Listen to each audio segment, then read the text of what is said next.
Hello everyone, welcome to JAIIB CIB Prep.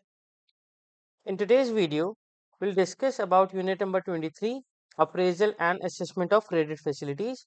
So in this particular unit, we'll understand about credit appraisal techniques, methods of assessment of loan, what is a working capital, what is gross working capital, net working capital, and we'll understand about the assessment of working capital. We'll understand different methods to assess fund based, non fund based working capital. Then we'll understand about term loan and we'll check our progress and do some practice questions. So, what is credit? Before understanding the credit appraisal, we need to understand this term credit. So, credit means a loan or money that a bank gives to its customer in any form. And this word appraisal means checking, evaluating, or reviewing something carefully. So, credit appraisal is a process by which the bank or lender checks if the borrower is trustworthy and can pay the loan amount back. So, whether the customer can repay the loan or not. So, we done this via credit appraisal. And when the bank appraises this credit, it looks at things like the borrower's character, collateral, their capacity, and the bank also considers the borrower's income, nature of people depending on the borrower. So, the what it is the family size, borrower's monthly expenses, employment history, year of service, and any other factor that affect the borrower's ability to repay. Bank will consider it. So, credit appraisal in a nutshell means carefully checking a loan request from the borrower, and the main goal is to make sure that the money lent is safe and will come back to the bank. The loan is profitable for the bank, and the bank uses different tools for this, such as bank studies the borrower's financial report and documents, checks how the borrower's business or product is doing in the market compared to others in the same industry, checking if the loan will remain a performing asset, meaning the borrower will repay on time. And credit appraisal is more than just verifying documents. It is a judgment or on whether to approve or reject the loan based on the risk involved. In the past, credit appraisal was mostly based on bank officers' personal judgment, but now the focus is on credit risk appraisal, meaning the bank looks carefully at the risk in giving the loan, and the evaluation is more objective and based on facts and numbers rather than just feeling and guesses. So it is more objective and less subjective. Credit appraisal techniques. So, credit appraisal is a process that starts the moment a customer asks for a loan and continues until the loan is given. The bank must verify and check all facts carefully. The goal is to measure how risky the loan is and then decide whether to approve it or reject it. Some risk is always there, but good appraisal can reduce the risk. So, this process involves identifying and verifying the borrower. So, confirm who the borrower really is, checking the borrower's business, understand how the business work and if it is good or not, understanding the credit requirement, why the borrower needs the loan and how much is required. Then we do due diligence, detailed study of borrower and its business. We select the loan product, picking the correct type of loan for the borrower, whether it's a working capital requirement, a term loan, fund based exposures required, non fund based exposures required, so on and so forth. And last but not the least, we finalize terms and conditions, agreeing on repayment, interest, collateral, etc. Validation of proposal. So validation means not just getting the facts right, but also getting the right facts in the first place. The bank must ask for only important information that will help decide about the loan. Too much unnecessary information can confuse the things. Steps involved in validation is that to check the documents the borrower gives, like company registration paper or financial reports, Visit the borrower's office or factory to see how the business is actually running and to understand how good the management is. Check if all license and approval needed for the business are valid and available, and make sure that the borrower has the legal right to borrow the money. For example, if a company is borrowing, the board of director must approve it officially. Credit risk. So credit risk is the chance that the borrower will fail to repay the loan. This can happen because the business fails due to bad management, poor decision, or market problems, or the borrower intentionally does not want to pay. If borrower is not honest and he does not want to pay you back. So in the past, bank relied on reports from other bankers to understand this risk, but now they can use credit reports and credit ratings from the rating agency as well as their own evaluations. But there can be many reasons for default, but we can segregate those reasons into two components: internal factors and external factors. So internal factors include poor management, wrong financial choices, or bad marketing. And the external factors include economic downturn, sudden change in the market, etc. And bank checks the borrower's management team, their experience, financial health, and how well they handle money to assess the risk.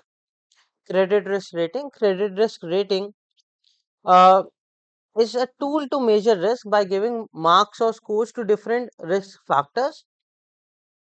Each important factor like borrower's financial condition, management quality, business performance gets a weight or score, and these are added to get total risk score. If the score is above a certain limit, the loan may be approved. If not, it may be rejected or need some special conditions. And this rating helps the bank make a clear and objective decision about giving the loan. Criteria for decision. So when a bank decides whether to approve or reject a loan, it mainly looks at three things. Number one, credit rating score.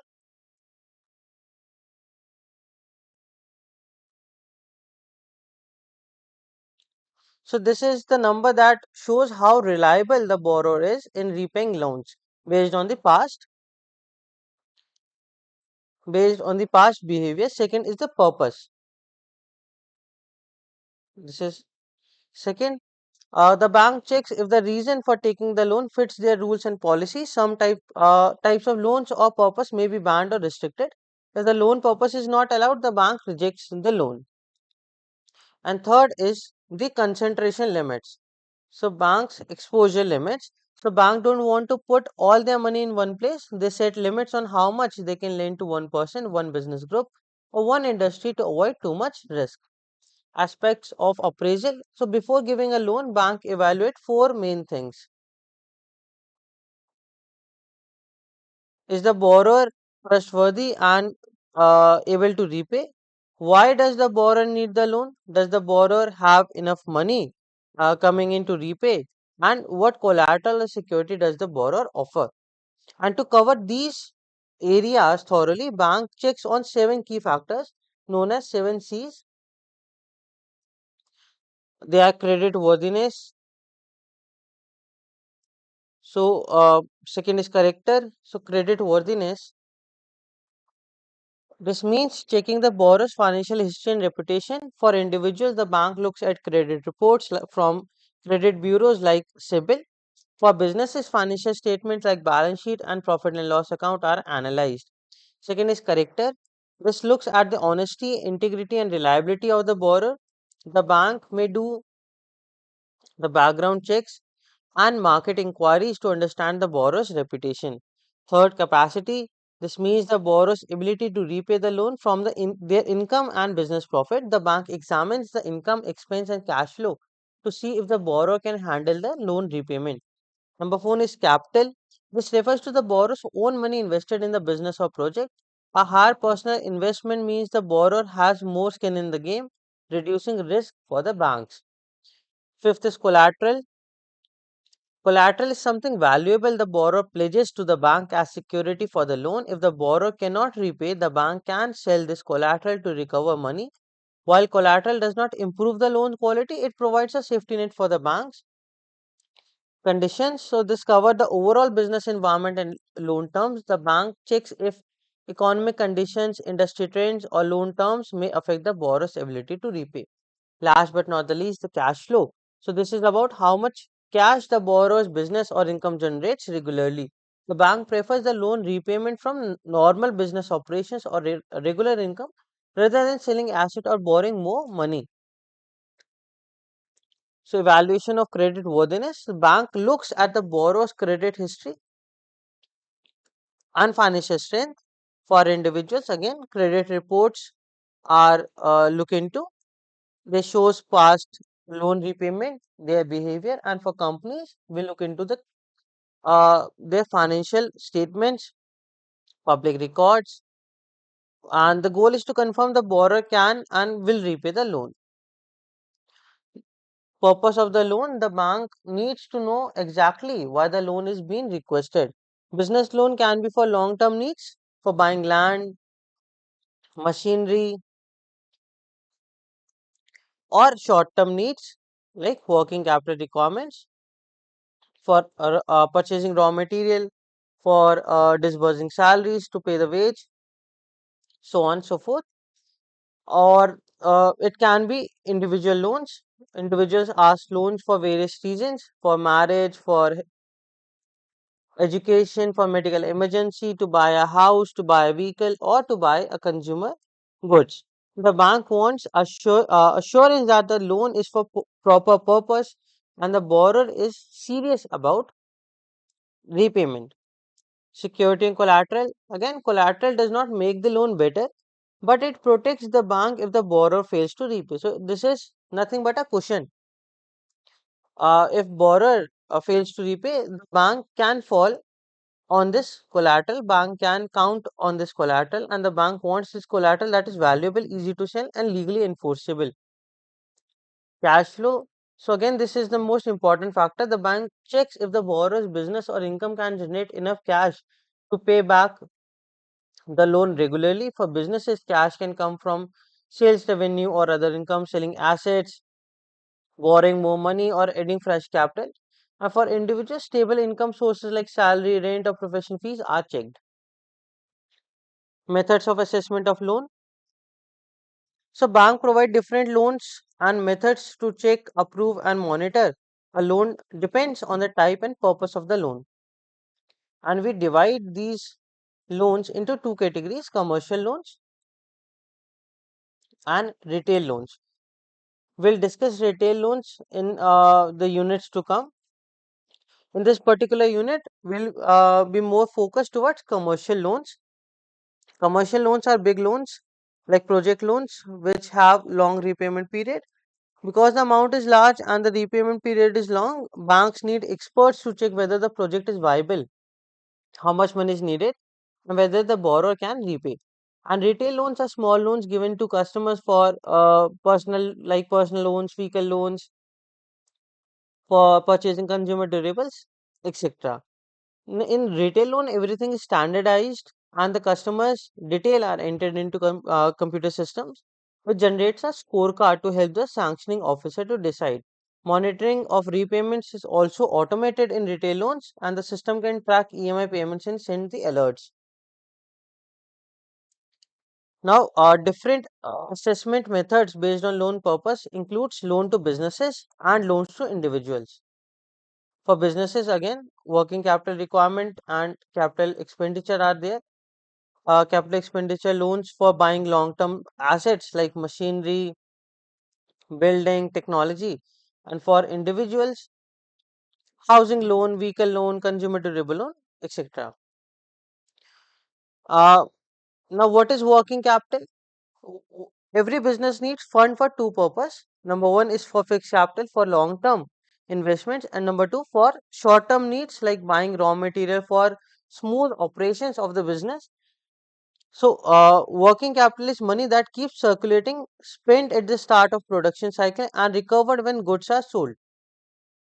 So, working capital refers to a fund a business requires for the smooth operations or smooth daily operations rather, and it starts from buying the raw materials, then working on those raw materials to convert into finished goods, selling those finished goods and recover the cash. And once the cash is recovered, this cycle is complete. We have three types of working capital which we need to understand. Number one is gross working capital. So this is the total amount invested in current assets, things that can be turned into cash within a year. For example, uh, stock, accounts receivable,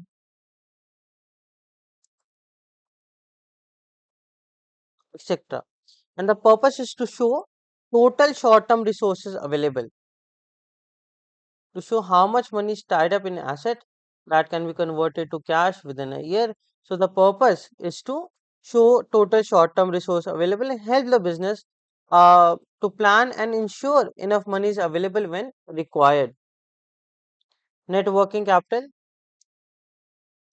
So net working capital is the difference between current assets and current liabilities. Current liabilities are short-term debts like money owed to supplier, wages payable, and short-term loans. If net working capital is positive, the company has more short-term assets than debts, meaning it can easily pay its dues. If it is in negative, then it is a risky situation. Debts are more than the assets.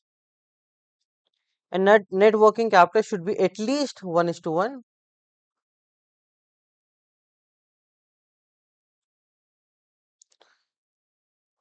Meaning to say assets are equals to liabilities. Working capital gap. So this is a term used in Indian banking to decide how much working capital loan is required to give to a borrower, and it is determined by deducting current liabilities from the total current assets, and current liabilities exclude bank borrowings. So if current assets is 10 lakhs, current liabilities is say 8 lakhs, bank loan is 2 lakhs. So here the current liabilities, from current liabilities will exclude the bank loan, and the current liabilities will stand at 6 lakh rupees and the gap is 4 lakh, which bank will finance as a part uh, of this. Components. So now we understand working capital. Working capital means the fund a business needs to run its day-to-day activities. It is not used to buy big machines or building. It is used to buy things like raw material, to pay workers, keeping goods in stock, and managing bills. So the component includes raw material naturally.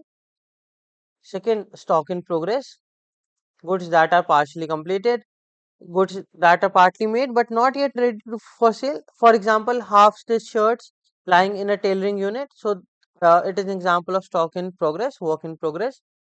Then we have finished goods,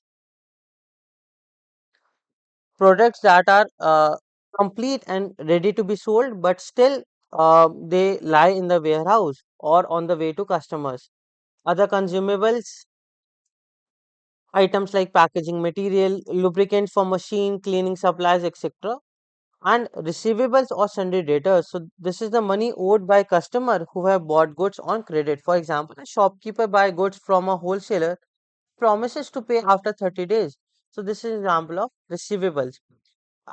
Again, this also includes other expenses, small daily expenses like electricity, minor repair, petty cash which is required. So these all are included in components of working capital. So working capital, it starts right from purchasing the raw material and ends when the cash is collected. Again, it includes these four things which we have just studied. So it is the component of the working capital cycle. The cycle repeats with cash from sales funding the next cycle of raw material. So it looks like this. So you have cash, the business has cash, business purchased raw material, then we work on this raw material. So it enters into another stage called work in progress. Once finished, it gets converted into finished goods. So you purchased clothes, bale of clothes. So you worked on it, you converted them into shirts, into pants. So now those shirts and pants are your finished goods. Then you sell them. Uh, there are two possibilities. You sell them on credit or directly on cash. So if sold on cash, well and good. If sold on credit, we collect the credit from the customers, and then we get, and this cycle gets repeated. So one thing you also need to understand is that working capital is not fixed. The amount of working capital a business needs keeps on changing. So this is not fixed, not the cycle, but the working capital.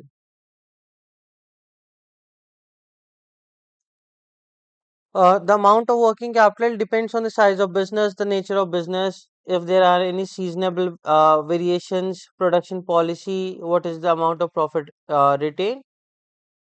So it keeps on changing. And with respect to the time gaps in the cycle, so in real life, there are always delays between stages. There's a time between ordering and receiving raw material, time taken to produce goods, time goods stay in storage before delivery, credit period allowed to customers. So there's always a time gap in real life. Now there are some computations of operating cycle components which we need to understand. Number one is raw material storage period. So it is the average stock of raw material divided by average daily raw material consumption. For average stock, we simply add opening stock and closing stock and divided it by 2. So we obtain average stock. And for average daily sale, we divide annual consumption of raw material by 360 and we'll get average daily sales. For work in progress conversion period, every time when I say average stock, you just need to add opening stock and closing stock and divide it by 2. So in work in conversion period and in finished goods as well, what we do, we for average we just add opening, closing divided by 2, and for average daily cost of production, we divide the annual cost of production by 360. Similarly, for annual daily cost of sale, for average daily cost of sale, divide the annual cost of sale by 360. Average collection period, average balance of Sunday debtors, so opening plus closing divided by 2. And for average daily credit sales, you divide the annual credit sales by 360. For average payment period, for Sunday creditors, we follow the same creditors opening balance plus closing balance divided by 2. And we uh, divide the average for average daily credit purchases, just divide the annual credit purchases by 360. Now let's understand the fund based methods. So there are four main methods we which need to understand: turnover method, operating cycle method, MBPF method. So it is maximum permissible bank finance method, also called projected net working capital method, and last but not the least, cash budget method. So turnover method, it is used for MSMEs with working capital limits up to 5 crore rupees. Working capital requirement is taken as 25% of projected annual turnover, and out of this, 20% can be financed by the bank, and business owner contributes with the remaining 5%. So out of this 25%, bank finances 80% and borrower contributes 20%. Why this 25%? So it assumes that the business completes one cycle, of one operating cycle in 3 months. So there are 4 cycles in a year, and that's why 25%. So assuming an operating cycle of about 3 months, making 4 operating cycles in a year. And if the cycle is longer or shorter, the requirement changes. Let's take an example. If a small manufacturing unit projects annual sales of 4 CR, so the total working capital requirement will be 25%. So if the projected annual turnover is 4 crore, then the working capital requirement will be 25%, meaning to say 1 crore. And out of this, 80 lakh can be financed by bank, and remaining 20 lakhs should be borrower's own contribution. So let's take an illustration as well. Messrs ABC is a manufacturer of molded plastic household goods. Average turnover is 80 and it has targeted 25% growth in 2022-23. The working capital requirement in the bank finance for it are estimated as follows. So the growth in turnover will be 25% of 80 lakhs. So 20 lakh rupees will be the growth, and the projected turnover will be 80 lakh plus 20 lakh, meaning to say 1 CR. Working capital requirement is 25%, that is 25 lakhs. Out of this 25 lakhs, bank can finance up to 80%. So bank can finance up to 20 lakhs, and the remaining 5 lakhs should be borrower's own contribution. Operating cycle method. So this operating cycle method is one of the oldest ways bank assess a business working capital requirement. What is an operating cycle? It is the time a company takes to buy raw material, converts them into finished goods, sell the finished goods, and collect money from the customers. The cycle repeats itself. The longer the cycle, the more working capital the business needs.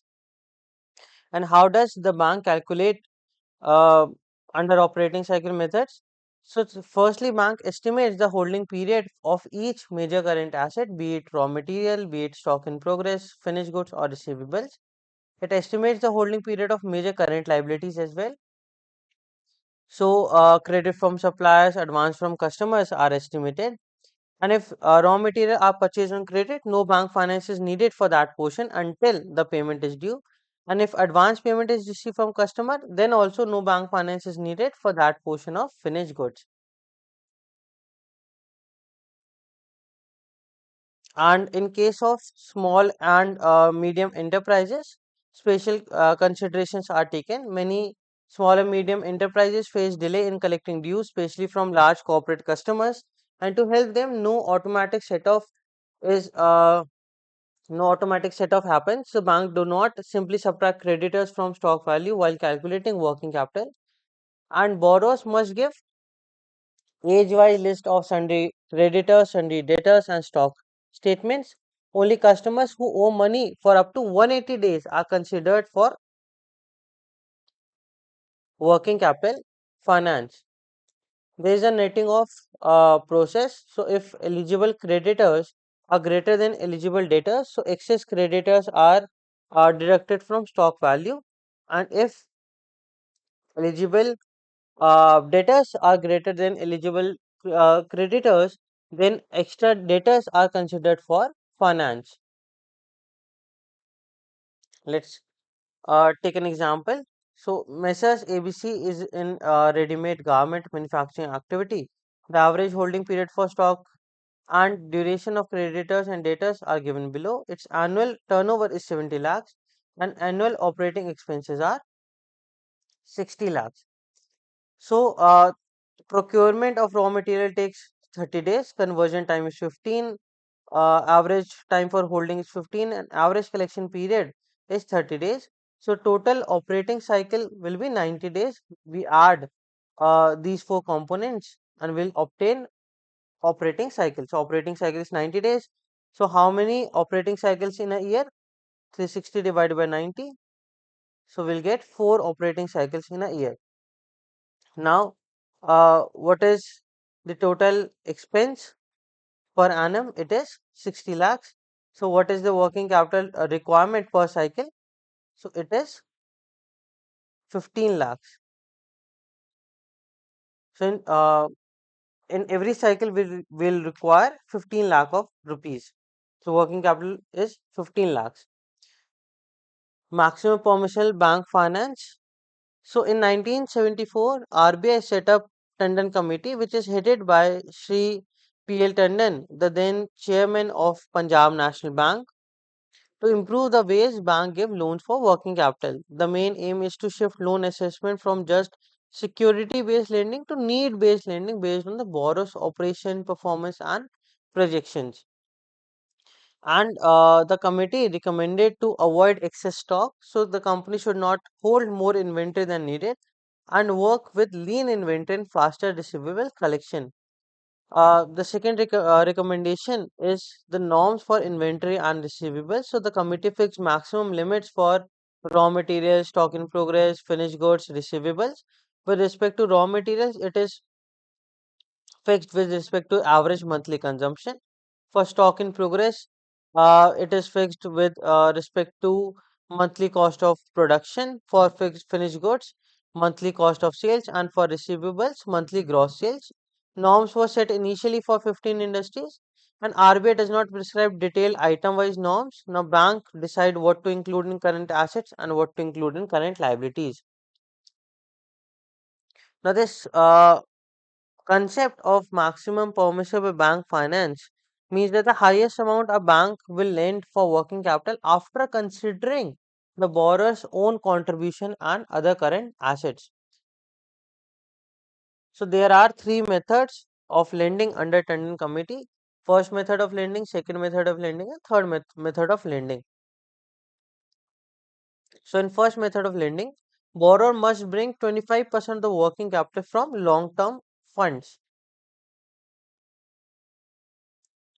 In first method, borrower must bring 25% of working capital from long-term funds, and the working capital gap is calculated by deducting current liabilities from current assets. And here the current liabilities exclude bank borrowings. So bank will finance up to 75% of the gap, and a ratio of 1 is to 1.17 is to 1 will be used. So current ratio of 1.17 is to 1 is provided.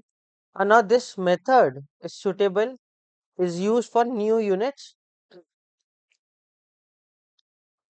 weak units, sick units, or first time entrepreneurs. So this is more of a supportive measure. Then we have second method of lending. Borrower must bring 25% of total current assets from long term funds. Bank finance plus other current liabilities together should not be more than 75%. Here the current ratio of 1.33 is to 1 is maintained. If the borrower cannot shift to this method immediately, extra bank finance is converted into working capital term loan, which is repayable in installments, often with higher interest to encourage the repayment. Now, third method of lending is not implemented. It is only for academic interest. Borrowers must finance 100% of the core current assets from long-term funds. Core current assets means minimum stock, receivables needed to keep production running at all times, and borrowers must also fund 25% of the remaining current assets from long-term funds. So 100% of the core current assets and 25% of the balance current assets. The bank finance only the balance requirement after adjusting other current liabilities, and it is intended to meet seasonal or occasional spike in the working capital. CMA credit monitoring arrangement. So it is a set of forms that businesses submit to banks when they want a loan, especially working capital finance. Now these forms contain past financial data, current position, and future projections of the company. The bank uses this data to decide how much money to lend, is the borrower financially healthy, and can they repay on time. Now, different industries have different business models.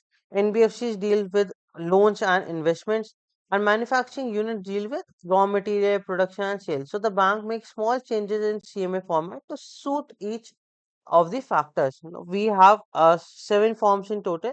So, let's study them one by one. Form number one, particulars of existing limits. So, in this form, we get the list of all the loans and limits the company already has from the banks and financial institutions. So it shows maximum minimum usage of the credit in past 12 months, and it includes term loans and working capital limits. It helps the bank to compare past usage versus limit requested now. any overdrawing of limit, and whether rules like 25% of inland winds norms are followed. Form number 2 is with respect to operating statements. So detail of profit and loss account splits into items like gross sales, net sales, cost of raw material, power and fuel, labor cost, depreciation, selling and administrative expenses, interest cost, and it shows operating profit and net profit trends. And bank check in Form 2, are projected sales realistic compared to capacity and market demand? Is there any modernization or expansion plan? Are the reasons for declining sales or profit are cost like raw material valued at current price, and is depreciation adequate, and method used is correct or not? Form number 3 is with respect to balance sheet analysis. It presents last 2 years actual, current and current year estimate and next year projections. It is breakdown into current liabilities, term liabilities, net worth, current asset, fixed assets, and non-current assets. And bank uses it to seize financial position and trend. So in this particular form, bank checks proper classification of assets and liabilities, are inventory and receivables within normal levels. Any abnormal increase in stock or debtors should be asked, like why is the increase abnormal? Inventory spares should not exceed the norms. Adequate provision should be there for taxes, dividends, statutory dues, intangible assets being written off over the time, and net worth and reserve funds are to be checked. Form number 4, comparative statement of current assets liabilities. It shows current assets and current liabilities side by side, and it helps compare with the industry norms and past trends. Form number 5 is maximum permissible bank finance. In bank calculates maximum working capital finance bank can give using RBI's method, and if it checks if sales growth and limits increases the match. It also ensures export bills and third party checks are treated correctly. Form number 6 is with respect to fund flow statement. It shows how funds are generated and used.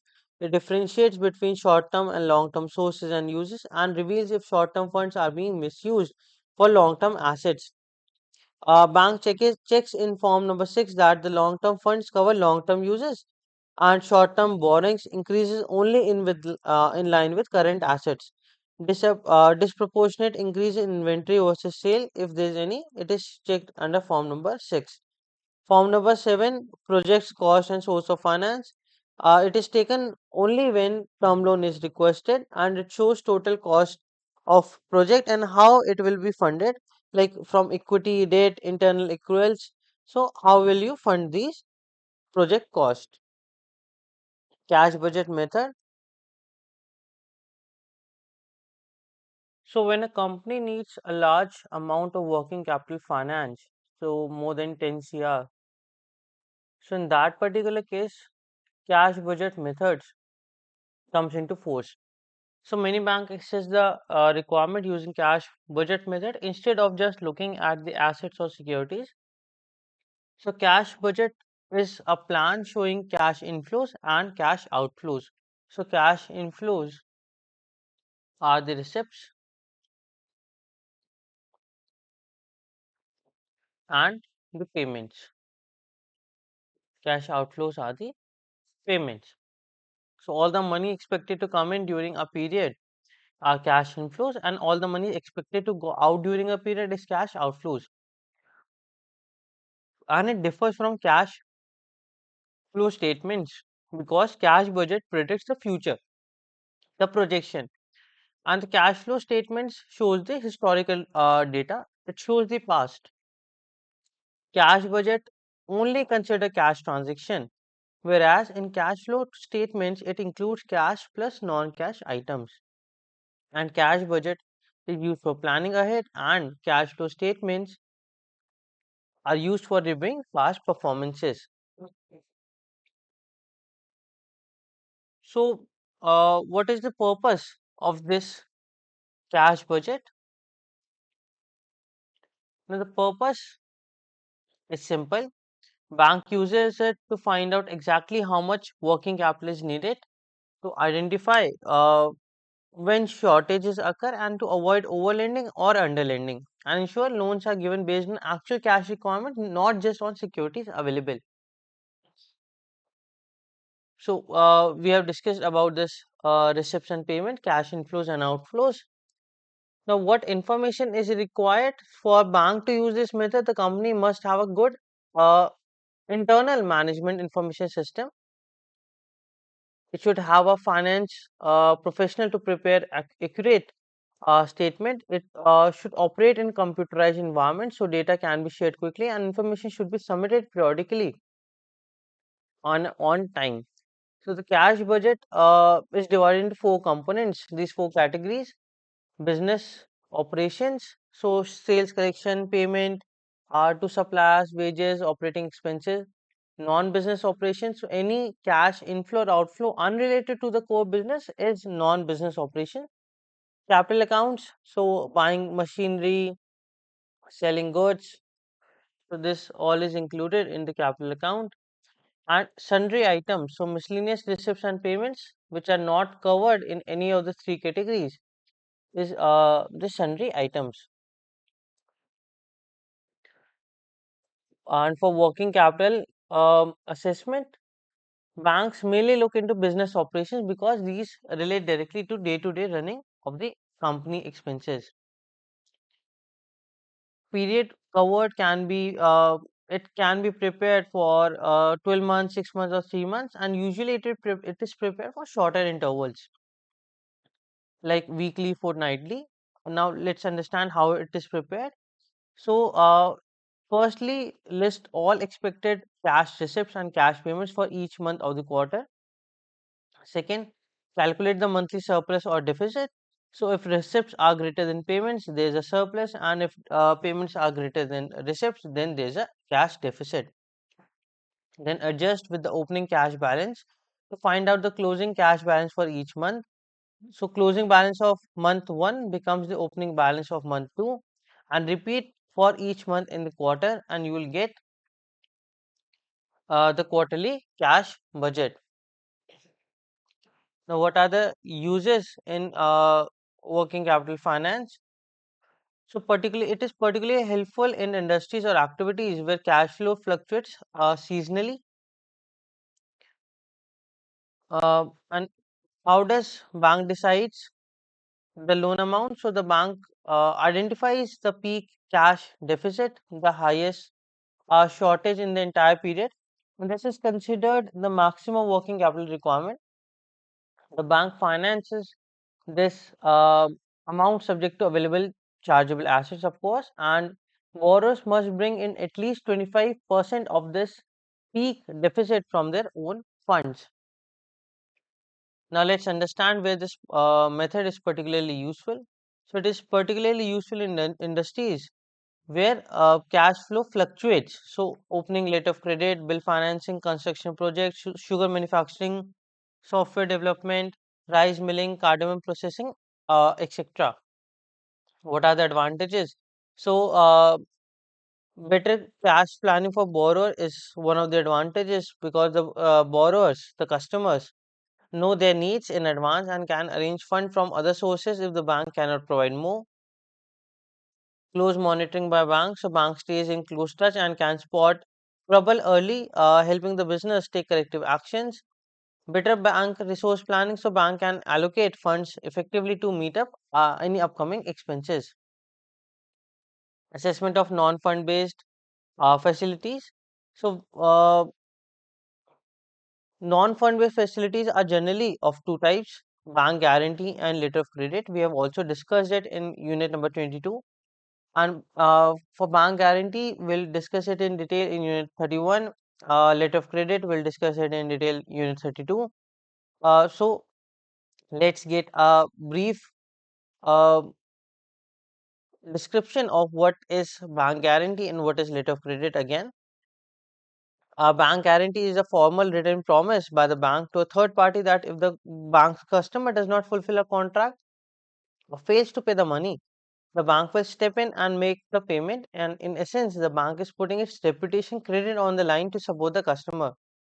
And before granting bank guarantee, the bank carefully examine the nature of the business of the customer and nature of the guarantee which is given to the customer, whether it is financial, whether it is performance based, what is the purpose of the guarantee, the details of the contract, the credit worthiness of the borrower, the relation between the customer and the borrower, the security and the margin, cash margin. So the bank may require the customer to deposit certain percentage of the guarantee amount as cash or to provide collateral. But for corporate customers, the bank ensures that a charge is registered with ROC, the registrar of companies. Types of bank guarantees. So there are various types. Let's understand some important ones. Permanent guarantee. So these are guarantees that will always be needed for the normal running of the business. They remain outstanding as long as the unit is operating or the business finance is in place. Second is business activity related guarantee. So these guarantees are connected directly to the main business operation. Then we have guarantee for export quota. So these are required when an exporter needs approval for a specific export quantity. Tax liability guarantees. So sometimes tax authority demands payment for disputed amounts. So instead of paying immediately, the borrower can provide a bank guarantee. Capital goods import guarantee. These are often required to import machineries or equipment under concessional custom duty schemes. Advance payment guarantees. So when a buyer makes an advance payment for goods or service, they may require a guarantee that the money will be refunded if the seller fails to deliver. Letter of credit. A letter of credit is another common non-fund based facility, and we will understand it in detail in unit number 32. It is dedicated to letter of credit only. So letter of credit is a written conditional promise given by bank on behalf of its customers to the seller, stating that the bank will pay the seller a specified amount provided the seller presents the required documents exactly as stated in the letter of credit. This means the seller gets an assurance that they will be paid and the buyer gets the goods only when the agreed conditions are met. The purpose of the letter of credit is it is mainly used for purchasing goods both from within the country and through imports, and they are common in international trade because they reduce the risk for both the buyer and the seller. There are two types of payment terms in letter of credit. They are document against payment (DP) and document against acceptance. So here the bank pays the seller immediately upon receiving the goods in document against payments. So the bank pays seller immediately upon receiving the shipping documents, and in documents against acceptance, the bank pays the seller after specified credit period, giving the buyer time to sell the goods and arrange the payment. To assess letter of credit limits, uh, bank collects the estimated value of raw material which is required in the coming year. Out of that, how much will be purchased on credit, time taken for the letter of credit to be sent to the seller, time required for shipment and for the goods to reach the buyer's location, credit period agreed upon between buyer and seller, and the credit period considered for calculating maximum permissible bank finance while sanctioning other working capital limits.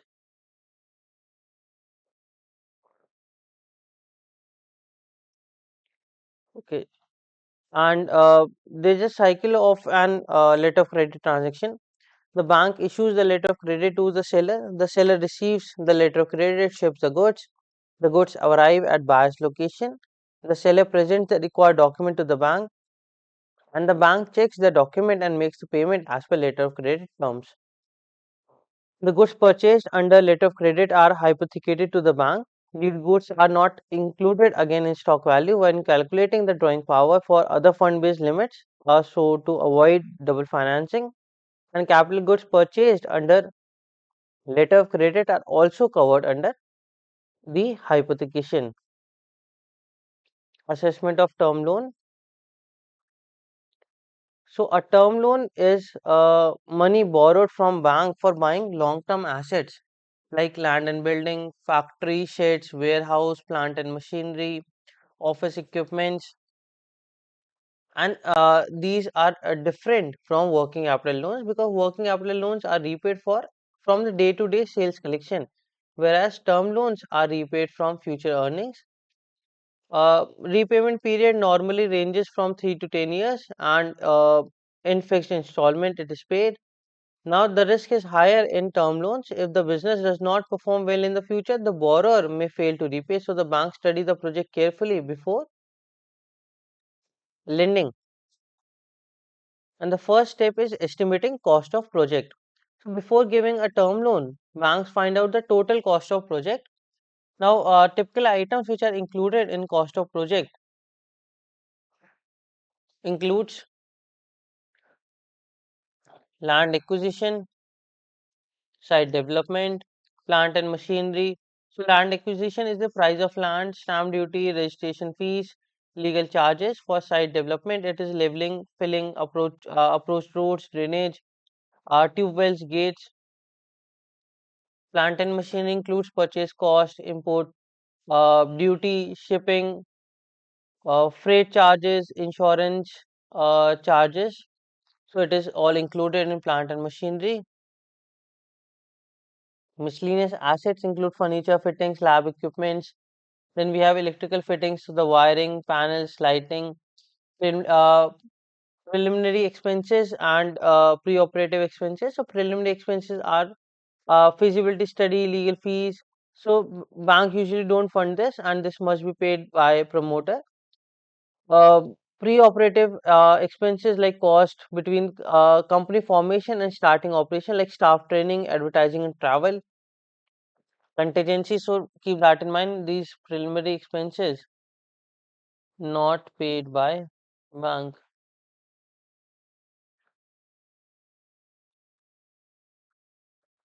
Working capital margin. So the portion of working capital that must be funded from long-term sources.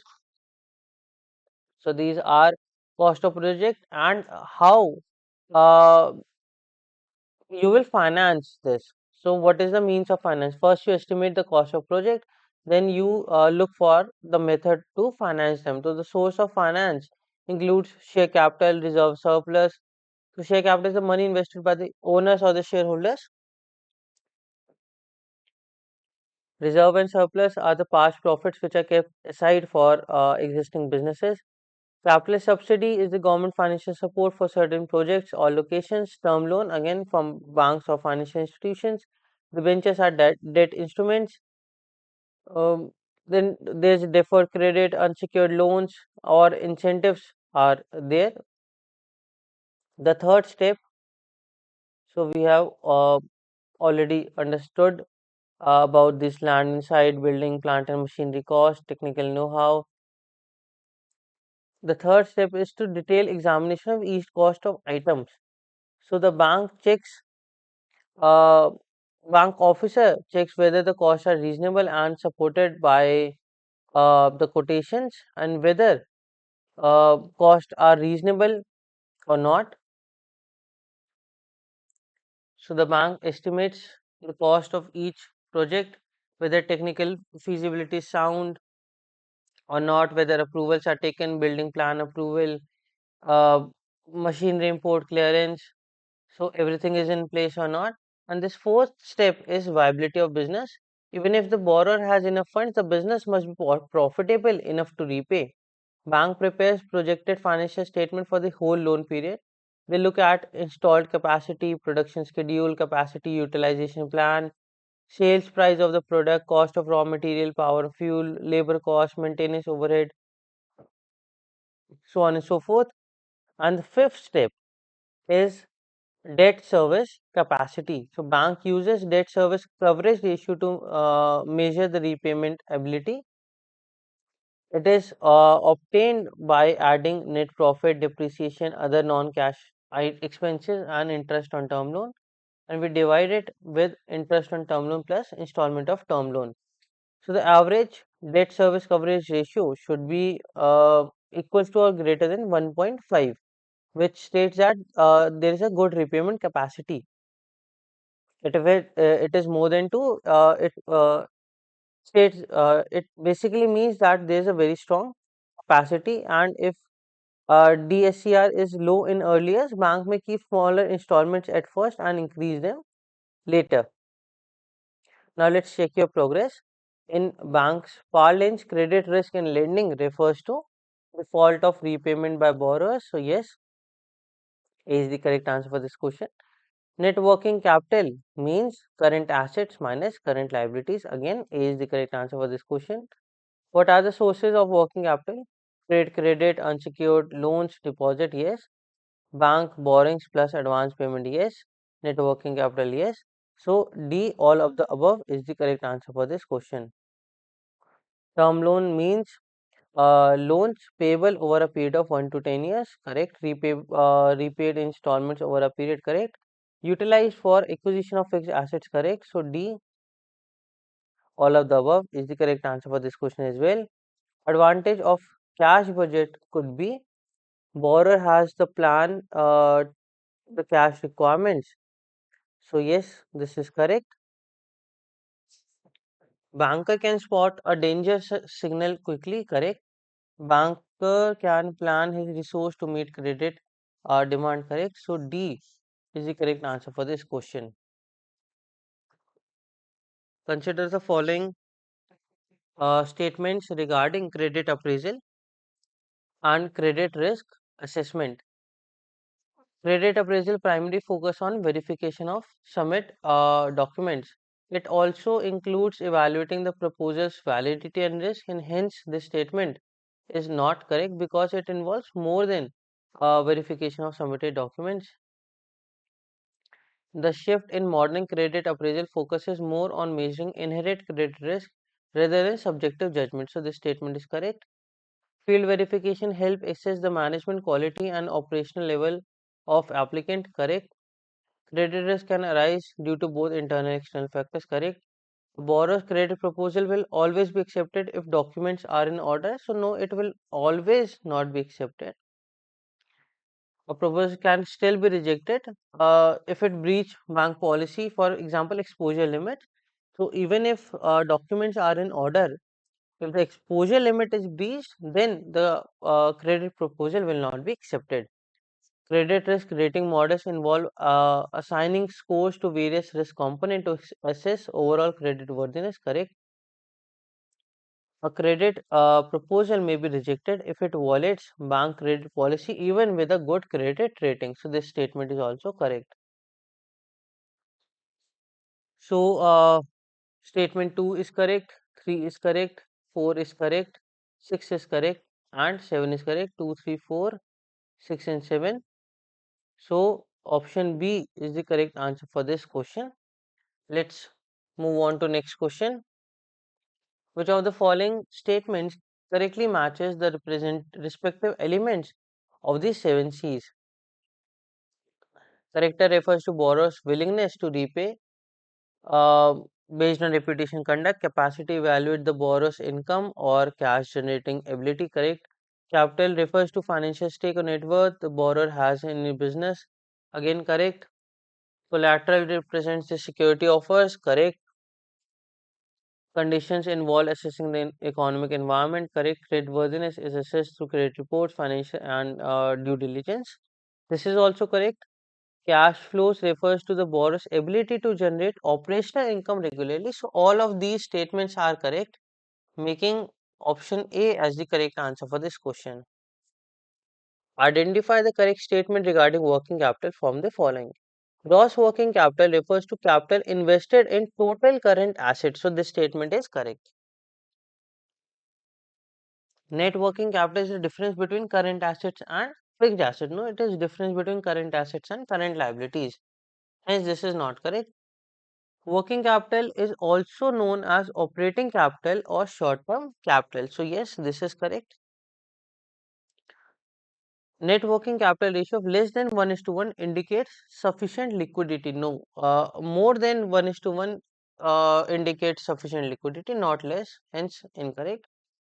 Working capital gap is the difference between total current assets and current liabilities excluding bank borrowing. So this is correct. So 1, 3 and 5 are correct, making option D as the correct answer for this question. Which of the following statement regarding working capital and operating cycles are correct? Working capital include raw material, finished goods, receivables and other expenses. So this statement is actually correct. Working capital need remain constant irrespective of company size or business condition. No, it fluctuates, hence not correct. Banks prefer to provide a need-based working capital finance to avoid misuse of fund. Correct. The operating cycle starts with cash and ends with the realization of sales proceeds. So yes, it's cash. You purchase raw material goes into progress, converts into finished goods, then sales, and then cash. So this statement is correct. The duration of operating cycle has no impact on working capital requirement. No, it definitely has impact. It directly influences the amount. So this is not correct. So 1, 3 and 4 are correct, making option B as the correct answer for this question. So Messrs XYZ Limited is a manufacturer of electronic gadgets. Okay. The company's turnover for the financial year 2023 to 24 is 120 lakhs.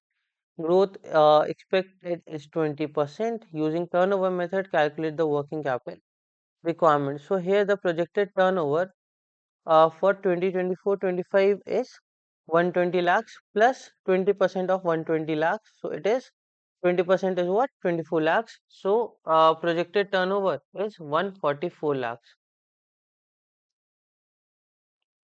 right? 120 plus 24, and we arrive at this 144 lakhs. Working capital requirement in turnover method is what? 25% of projected turnover. So 25% of this, uh, it comes out to be 1 by 4, and this is 36. So 36 lakhs. This is the working capital requirement. Bank will finance 80% of this 36 lakhs, and the customer, the borrower, has to contribute 20%. So 80% of 36 lakhs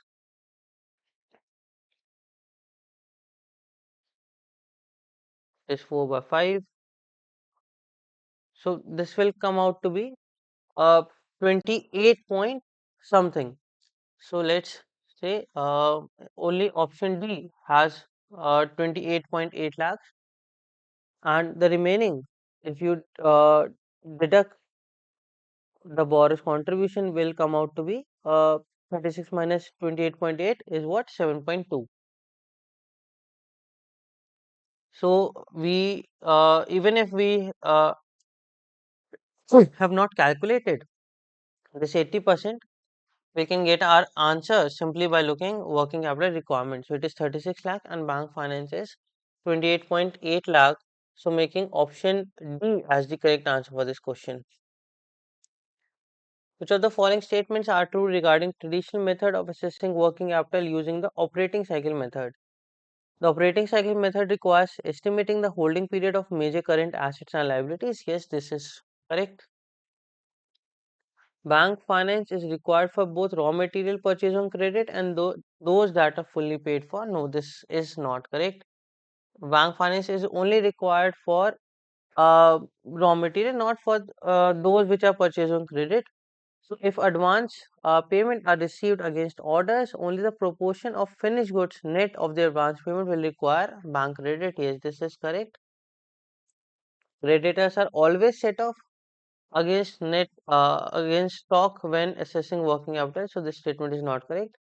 Only debtors with outstanding dues up to maximum of 180 days are considered in working capital assessment. So this statement is correct.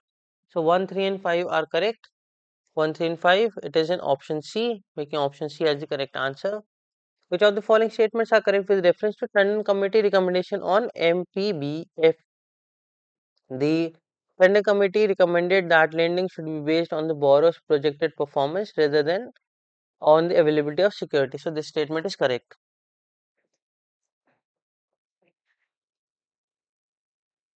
Inventory and receivable norms were introduced to encourage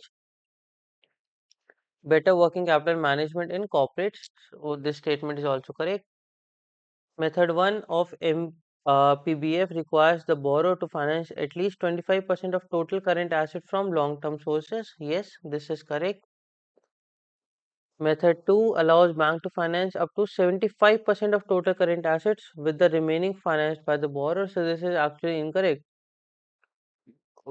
No, method 2 allows second method of lending allows bank finance of 75% of current assets minus current liabilities and not of total current assets. That's why this statement is not correct. Method 3 of MPBF includes consideration of core current assets that are to be entirely financed by long-term sources. So yes, method 3 introduced core current assets fully financed by long-term sources. So this statement is correct. Norms for raw material inventory were prescribed based on average quarterly consumption. So it is on average monthly consumption and not quarterly consumption. So this is monthly. Hence, this statement is not correct. The tender committee initially specified inventory and receivables norm for it is for 15 and not 25. So this is also not correct. So 1 is correct, 2 is correct, 3 is correct, 5 is correct. 1, 2, 3, 5. It is in option A. So option A is the correct answer for this question. Which of the following statements are correct with reference to their respective CMA data forms, Form 1 to Form 7? Form 1 enables bank to verify whether there has been any overdrawing of limits and the reason for the same. So this is correct. Form 2 allows analysis of trends in operating profit and helps assess the retention of profits by unit. Again correct. Form 3 captures financial projections and assumptions about sales turnover and raw material pricing. So Form 3 uh, it is not Form 3, it is Form 2. They are part of Form 2 and not 3. Form 3 focuses on balance sheet analysis. So that's why this statement is not correct. Form 4 facilitates comparison of current assets and current liabilities over multiple years to assess liquidity position. Correct. 5 is used to derive MPBF based on current assets and liability data. Again correct. 6 helps in identifying whether short-term funds are being used to finance long-term uses. Correct. 7 outlines total project cost and funding pattern and is mandatory when a term loan is requested. Yes, so this is also correct. So barring statement 3, every other statement is correct. So option D is the correct answer for this question. Which of the following statements about cash budget is or are not correct? Cash budget method is used to assess the working capital needs of borrowers who require fund-based limit over 5 CR. It is 10, not 5. So this is not correct. Cash budget is historical financial data. No, it actually projects for future. Cash flow statement is historical financial statement. Cash budget can be prepared for short-term periods like week, month, quarter, but the most accurate assessment is made on quarterly basis. So yes, it can be prepared for short-term basis with quarterly assessment being most precise. So this statement is actually correct. Cash budget method is popular in developing countries. No, it is popular in developed countries, not developing countries. So this statement is not correct. Peak cash deficit amount in cash budget is the total working capital finance to be provided to the borrower by the bank. So this statement is correct. Not correct. It is asking. So 1, 2, and 4. 1, 2, and 4 are not correct. So, then correct. No, not correct should be added here. So 1, 2, and 4 are not correct, making option C as the correct answer for this question. Read the following statements regarding the assessment of non-fund based facility and bank guarantees. Choose the correct option based on the statements provided. A bank guarantee limit is determined solely by the borrower's credit history. So this is not correct. Permanent guarantees are required as long as the firm is operational. So this is correct, or the bank finance is outstanding. Absolutely correct. Guarantees for tax liabilities are based on borrower's previous year tax payments. They are on disputed liabilities and demands made by the income tax departments. So this statement is actually not correct. Bank guarantees issued for export quotas are determined by the value of quota applied and allotted. So yes, this statement is correct. Guarantees for advance payment for purchasers are directly related to the amount of sales and the level of advance payment outstanding. So this statement is also correct. So 2 is correct, 4 is correct, and 5 is correct. So option B is the correct answer for this question. XYZ Limited has approached Bank B for letter of credit limit to purchase raw material.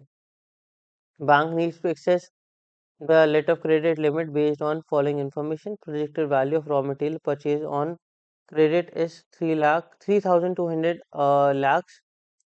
Time taken for advising is 12 days. For shipment 18. Credit period 45 days. Assume 360. So here we'll add the total time for one cycle plus shipment plus credit period. So 12 plus 18 is 30. 30 plus 45 is 75. So number of cycles will get by dividing 360 by 75. So we'll get approximately 4.8 something. So 5 cycles. We get approximately 5 cycles. So value per cycle will be 3200 divided by 5. So this will come out to be 640 lakhs. So option A is the correct answer for this question. Which of the following statements about term loans and project financing is or are correct? A term loan is primarily granted for acquiring a capital asset like machinery, land or building. So this is correct. Repayment of term loan is usually made from the operating sales of the business. No, a repayment of term loan is from future earnings, not operating sales. So this is not correct. In case of term loan for new business, a detailed assessment of projected cost and means of finance is required. So this statement is correct. The repayment period for term loan is generally between 3 to 10. Correct. Working capital margin is excluded from total cost of project. It is actually included and not excluded. So this is not correct. Contingency expense are included as part of projected cost to cover unexpected cost escalation. So this is correct. Term loans are typically repaid from the future earnings of the business rather than current sales realization. So this is also correct. So 1, 3, 4, 6 and 7. 1, 3, 4, 6 and 7. It is present in option number A. So option A is the correct answer for this question. Which of the following statements are true regarding the assessment of business activity viability for term loan appraisal? The viability of business activity is determined by projecting sales and production cost over the entire tenure of the loan. So this is correct. For term loan appraisal, only the financial projection, only the financial projection for the next year are required to assess the business viability. So no, it is the entire tenure and not only the next financial projection. So this is not correct. The cash surplus generated from operations must be sufficient to cover the annual loan installment obligation. So this is correct. So 1 and 3 are correct, making option C as the correct answer for this question. Which of the following statement about DSCR is or are correct? Calculated by dividing net profit plus depreciation, other non-cash expenses and interest on term loan by the sum of interest on term loan and installment of term loan. So this is how DSCR is calculated. So this is actually correct. DSCR of 2 or above indicates lower repayment capacity. No, it indicates higher repayment capacity. So not correct. Average DSCR of 1.5 is considered reasonable as it suggests that the payment of installment and interest after the payment of installment and interest a surplus is left over. So this is correct. In the earlier years of a loan, the DSCR may be lower than 1.5. Lender may consider reducing the loan installments initially. So this is also correct. Higher DSCR provides a margin of safety for the lender as it indicates the borrowers can repay the loan comfortably with a greater surplus. This is also correct. So 1, 3, 4 and 5 are correct, making option C as the correct answer for this question. Thank you for watching this session. If you have any doubts, please don't hesitate to reach out to us on our Telegram group channel JAIIB CIB Prep. We'll meet again with unit number 24. Till then, bye bye and take care.